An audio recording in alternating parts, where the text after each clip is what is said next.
Welcome to Burlap Teachers. Enjoy the video.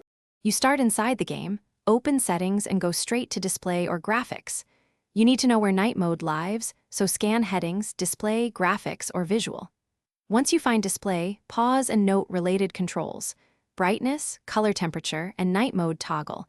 This saves back and forth adjustments later. Now, toggle night mode off and back on once to confirm the menu responds. Then proceed to finer adjustments, so you get a baseline for comparison. With night mode enabled, you tweak parameters carefully, lower brightness, shift color temperature warmer, and reduce blue light to reduce glare. Make changes in small increments so you can see the effect on road contrast and HUD legibility. Once done, test while riding in-game at night for real conditions. Watch headlights and street lamps. If the HUD or speedometer becomes hard to read, back off color shifts and increase contrast. Then retest until readability and comfort are balanced.